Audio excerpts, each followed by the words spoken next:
Everyone, welcome to our YouTube channel design your dreams.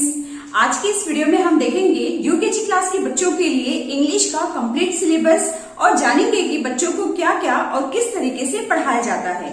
आज के इस सिलेबस को मैंने काफी सारे एग्जाम्पल्स के थ्रू, वर्कशीट्स के थ्रू एक्सप्लेन करने की पूरी कोशिश की है, जिससे कि हर किसी को समझने में आसानी मिले। तो चलिए वीडियो को हम स्टार्ट करते हैं। यदि वीडियो आप सभी को हेल्पफुल लगे तो प्लीज इसे लाइक जरूर करें और भी सभी के साथ शेयर करें। इंग्लिश में बच्चों को अल्फाबेट्स आप शुरुआत करवा सकते हैं। अल्फाबेट्स में बच्चों को कैपिटल और स्मॉल दोनों ही लेटर लिखना और उसे सही तरीके से पढ़ना, दोनों ही प्रैक्टिस आपको करवाना है। और अल्फाबेट्स के जो लेटर्स होते हैं उसे बच्चों को आप एक एक करके कर्सिव में लिखने की प्रैक्टिस करवाएं, क्योंकि बच्चों को यूकेजी क्लास से कर्सिव राइटिंग स्टार्ट कर दी जाती है। तो आपको स्टार्टिंग में अल्फाबेट्स के लेटर कैपिटल और स्मॉल दोनों ही लेटर की प्रैक्टिस करवानी है और एक एक लेटर करके आपको सभी लेटर्स बच्चों को कर्सिव में लिखना सिखाना है। इसके बाद आ जाता है कि जो लेटर्स हमने बच्चों को सिखाया है उसे कैसे उसकी पहचान करना हम सिखाएं। तो इसीलिए स्कूल में नेक्स्ट टॉपिक होता है लेटर आइडेंटिफिकेशन प्रैक्टिस। इसके लिए बच्चों को इस तरह से अलग अलग बहुत सारी वर्कशीट्स दी जाती है, जिसकी हेल्प से बच्चों को लेटर्स की पहचान करना सिखाया जाता है। एग्जाम्पल के तौर पर मैंने कुछ यहाँ पर वर्कशीट ली है, जैसे मैच विथ लेटर्स। यहाँ पर बच्चों को कुछ लेटर्स लिखे गए हैं। अब सेम लेटर बच्चों को यहाँ पर सर्च करना है और उसे मैच करना है। इस तरह की एक्टिविटी से ये बेनिफिट होता है कि जो लेटर की पिक्चर्स होती है वो बच्चों के माइंड में क्लियर हो पाती है। तो इस तरह से मैचिंग एक्टिविटी आप बच्चों को ज्यादा से ज्यादा कराएं। और इसके अलावा पिक्चर्स की भी हेल्प ली जा सकती है, जैसे सर्कल द लेटर। अब बॉल किससे स्टार्ट होता है? बी से। तो बी बच्चों को सर्च करना है और उसे सर्कल कर देना है, जैसे B for ball, G for grapes, C for cup, L for log. ठीक है, तो आपको इस तरह से पिक्चर्स बनाकर मैचिंग एक्टिविटी के थ्रू आप अल्फाबेट्स की आइडेंटिफिकेशन एक्टिविटी बच्चों को करवाएं। लेटर आइडेंटिफिकेशन के बाद जो भी ए से लेके जेड तक के लेटर्स हैं उसकी फोनिक साउंड्स बच्चों को सिखाई जाती है। फोनिक साउंड्स की हेल्प से बच्चे आगे 2 लेटर 3 लेटर वर्ड्स को साउंड की हेल्प से रीड करना सीखते हैं। इसीलिए जब लेटर्स की पहचान करना बच्चों को सिखा दिया जाता है, उसके बाद उन्हें फोनिक साउंड सिखाई जाती है कि हर एक लेटर की फोनिक साउंड क्या है। यहाँ पर मैंने सभी लेटर्स की फोनिक साउंड लिख दी है, तो आप इसका स्क्रीनशॉट लेकर बच्चों को फोनिक साउंड्स की प्रैक्टिस भी करवा सकते हैं। इसके बाद हमारा नेक्स्ट टॉपिक आ जाता है मैच लेटर विथ ऑब्जेक्ट्स। बच्चों की जो बुक्स में पिक्चर्स होते हैं उसकी पहचान करना बच्चों को सिखाया जाता है। वो किस लेटर से स्टार्ट होते हैं वो बच्चों को सिखाया जाता है और उसके बाद इस तरह की एक्टिविटी कराई जाती है, जहां पर बच्चों को लेटर्स की पहचान करते हुए उसे करेक्ट इमेज यानी करेक्ट पिक्चर के साथ मैच करना होता है। जैसे you for umbrella, S for sun, P for pencil, F for fish। इसके बाद नेक्स्ट टॉपिक आ जाता है right the first letter of pictures. बच्चों को कुछ इस तरीके के पिक्चर्स दिए जाते हैं जिसका उन्हें फर्स्ट लेटर लिखना होता है, जैसे ट्री। जब हम ट्री बोल रहे हैं तो फर्स्ट साउंड क्या आ रहा है? ट, यानी कि यहाँ पर लेटर टी बच्चों को लिखना है। वॉच, W, आइसक्रीम तो आई, फ्लावर, F। ओके, तो अल्फाबेट्स के बाद बच्चों को इस तरह से लेटर आइडेंटिफिकेशन एक्टिविटी करवाई जाती है। उसके बाद सभी लेटर्स की फोनिक साउंड सिखाई जाती है और अलग अलग एक्टिविटी के थ्रू बच्चों को पिक्चर्स और लेटर्स की पहचान करना सिखाया जाता है। इसके बाद बच्चों को वॉवेल और कॉन्सोनेंट के कॉन्सेप्ट क्लियर किए जाते हैं। उन्हें बताया जाता है कि जो वो ए से लेके जेड तक के 26 लेटर्स लिखते हैं उसमें से 5 लेटर्स जो हैं ए, ई, आई, ओ, यू, ये 5 लेटर्स वॉवेल्स होते हैं और जो बाकी के 21 लेटर्स हैं वो कॉन्सोनेंट होते हैं। तो इसके लिए बच्चों को अल्फाबेट्स लिखाया जाता है और उसमें से जो भी 5 लेटर्स वॉवल्स के हैं उसे बच्चों को सर्कल करना होता है या कलरिंग एक्टिविटी के थ्रू वॉवल्स के लेटर की पहचान करना सिखाया जाता है। तो आप भी अल्फाबेट्स बच्चों को लिख कर दें और उसमें से उन्हें वॉवल लेटर्स पहचान कर सर्कल करने के लिए कहें। तो इस तरह से बच्चे वॉवल लेटर्स को याद कर पाते हैं और समझ पाते हैं कि कौन कौन से लेटर्स वॉवल्स हैं और कौन से कॉन्सोनेंट। नेक्स्ट है use of articles.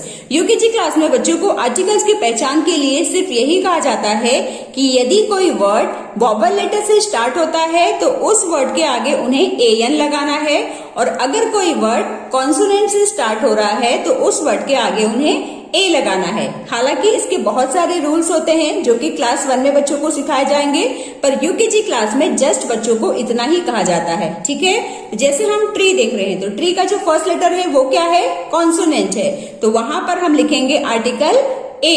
Apple first letter क्या है? वॉवल का है, तो एप्पल के आगे हम लिखेंगे ए एन। एग, इसका भी फर्स्ट लेटर वॉवल है तो यहाँ पर भी ए एन आ जाएगा, एन एग। मैंगो का फर्स्ट लेटर कॉन्सोनेंट है तो इसके आगे क्या आ जाएगा? A mango. ठीक है, तो इस तरह से बच्चों को आर्टिकल्स की पहचान करते हुए ए और एन का यूज करना सिखाया जाता है। इसके बाद बच्चों को सीवीसी वर्ड्स की प्रैक्टिस करवाई जाती है, जैसे कॉन्सोनेंट, वॉवल, कॉन्सोनेंट। इसे बच्चों को फोनिक साउंड की हेल्प से रीड करना सिखाया जाता है, जैसे यहाँ पर मैट लिखा है। अब बच्चों को इसे कैसे सिखाया जाएगा? म ए मैट, ब ई न बीन, ब अ स बस, ग अ न गन, न ई ब नीब। इस तरह से फोनिक साउंड की हेल्प से आप भी बच्चों को इसकी प्रैक्टिस करवा सकते हैं। इसके बाद आ जाता है teaching 2 letter words. 2 letter words जैसे A T, at, M E, me, HE, he. तो इस तरह के 2 लेटर वर्ड्स भी आप बच्चों को जरूर प्रैक्टिस करवाएं। ऐसा करने से बच्चे छोटे छोटे सेंटेंसेस को भी रीड करना सीखते हैं। इसी में इंपॉर्टेंट रोल प्ले करता है साइट वर्ड्स। तो आपको 2 लेटर वर्ड्स, साइट वर्ड्स और ये जो सीवीसी वर्ड्स है, इन सभी की प्रैक्टिस यदि आप बच्चों को रेगुलरली करवाते हैं तो बच्चे जो सेंटेंसेस होते हैं सिंपल सिंपल, उसे भी रीड करना सीखते हैं। तो इसीलिए बच्चों के सिलेबस में ये टॉपिक्स को इंक्लूड किया जाता है। तो आप भी इनकी प्रैक्टिस बच्चों को जरूर कराएं। इसके आफ्टर नेक्स्ट इंपॉर्टेंट टॉपिक आ जाता है use of this, that, this, those. बच्चों को इसमें कहा जाता है कि यदि कोई चीज एक है, आपके पास है, तो इसके लिए हम दिस लगाएंगे। This is a cup. यदि कोई एक चीज है जिसे आप पॉइंट कर रहे हो और वो आपसे दूर है, तो उसके लिए हम लगाएंगे that. That is a pot. अब ये एक से ज्यादा है पर आपके पास है, तो इस केस में हम क्या करेंगे? These. These are balls. Those are kites. Because kites हमसे दूर है तो हम यहाँ पर लिखेंगे those. Those are kites. So इस तरह से बच्चों को दिस, दैट, दीज, दोज एक एक करके इसकी प्रैक्टिस करवाई जाती है। इसके अलावा वन मेनी, जिसे हम सिंगुलर और प्लूरल कहते हैं, हिंदी में इसे एक वचन और बहुवचन कहा जाता है। तो यूकेजी क्लास में जस्ट बच्चों को कहा जाता है कि जो भी वर्ड्स वो देख रहे हैं उसके आगे उन्हें एस ऐड करके उसे प्लूरल में करना है। जैसे book, books, cup, cups, pen, pens, mat, mats. इस तरह से सिर्फ एक ही रूल बच्चों को यूकेजी क्लास में प्रैक्टिस करवाया जाता है। नेक्स्ट इंपॉर्टेंट टॉपिक आ जाता है प्रीपोजिशन। प्रीपोजिशन की हेल्प से बच्चों को कौन सी चीज कहाँ पर है इसके बारे में नॉलेज दी जाती है। जैसे ऑन, ये बॉल बॉक्स के ऊपर है तो ऑन। इन, स्पून ग्लास के अंदर है तो इन। ये बॉय ट्री के नीचे खड़ा है तो अंडर। तो ऑन, इन, अंडर। इस तरह से सिंपल सिंपल प्रीपोजिशन बच्चों को पिक्चर्स की हेल्प से सिखाए जाते हैं। Then after rhyming words. Rhyming words भी बच्चों को सेंटेंसेस रीड करने में, वर्ड्स को रीड करने में काफी हेल्पफुल होता है, इसलिए बच्चों के सिलेबस में राइमिंग वर्ड्स को भी इंक्लूड किया जाता है। राइमिंग वर्ड्स यानी ऐसे वर्ड्स जिसे जब हम प्रोनाउंस करते हैं ना तो उसकी जो साउंड होती है वो सेम होती है। तो इससे बच्चों को रीड करने में वर्ड्स बहुत ही आसानी होती है। Like HAND hand, BAND band, BIN बिन, PIN पिन, BUN बन, SUN सन। तो ये वाली जो वर्कशीट होती है इससे बच्चों की वोकैबुलरी काफी इम्प्रूव होती है। देन आफ्टर आ जाता है ऑपोजिट वर्ड्स। आप बच्चों को सिंपल ऑपोजिट वर्ड्स की प्रैक्टिस करवाएं। Like big, small, happy, sad, in, out. इस तरह से ऑपोजिट वर्ड्स की प्रैक्टिस भी बच्चों को यूकेजी क्लास में करवाई जाती है। अगला टॉपिक है पेयर्स। पेयर्स में यानी कि बच्चों को जोड़ा सिखाया जाता है। Like pen, book, bat, ball, table, chair, lock, key. इसके बाद बच्चों को राइम्स की प्रैक्टिस करवाई जाती है। राइम्स की प्रैक्टिस आप बच्चों को जरूर करवाएं, इससे बच्चे काफी एंजॉय करते हैं और उनका पढ़ाई में भी मन लगता है। तो बच्चों के सिलेबस में जो भी राइम्स हैं जैसे जॉनी जॉनी यस पापा, बाबा बाबा ब्लैक शीप या फिर ट्विंकल ट्विंकल लिटिल स्टार, इस तरह की जो राइम्स होती हैं, हिंदी की राइम्स, मछली जल की रानी है, ये सभी राइम्स की प्रैक्टिस भी आप बच्चों को जरूर कराएं। वो काफी एंजॉय करते हैं और राइम्स से वो काफी अट्रैक्ट होते हैं और उनका पढ़ाई में भी मन लगता है। तो आप बच्चों को राइम्स की प्रैक्टिस भी जरूर कराएं। देन आफ्टर आ जाता है रीडिंग शॉर्ट सेंटेंसेस। बच्चों को शॉर्ट सेंटेंसेस यानी कि जो छोटे छोटे वर्ड्स को मिलाकर जो सेंटेंसेस बनाए जाते हैं 2 लेटर और 3 लेटर वर्ड्स या 4 लेटर वर्ड्स की हेल्प से उसे रीड करना सिखाया जाता है, जिससे कि बच्चे जब क्लास 1 में जाए तो उनकी रीडिंग काफी अच्छी हो। इसके बाद आ जाता है स्टोरीज, जो बच्चों को इंग्लिश अंडरस्टैंडिंग में, इंग्लिश को समझने में काफी हेल्पफुल होती है।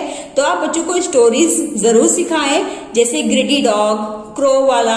तो इस तरीके की जब आप स्टोरी सिखाएंगे तो बच्चों की वोकैबुलरी भी काफी इंप्रूव होगी और वो इंग्लिश में जो वर्ड्स होते हैं, जो सेंटेंसेस होते हैं, उसे भी समझना सीखते हैं। तो आप इस तरह से बच्चों को एक एक करके हर एक टॉपिक की प्रैक्टिस आराम से करवाएं और बच्चों पर बिल्कुल भी प्रेशर ना दें। उन्हें काफी इंटरेस्टिंग तरीके से आप इसे करवा सकते हैं। यूकेजी क्लास के बच्चों के लिए काफी सारी वर्कशीट्स हमारे भी चैनल पर अपलोड हैं। तो यदि आप चाहें तो हर एक वर्कशीट को धीरे धीरे करके बच्चों की प्रैक्टिस शुरू करवा सकते हैं। ठीक है। सो डियर फ्रेंड्स, ये था हमारा इंग्लिश का कंप्लीट सिलेबस। आई होप आज की इस वीडियो से आप सभी को काफी हेल्प मिली होगी। तो चलिए मिलते हैं अब हम नेक्स्ट वीडियो में। Till then bye bye and take care.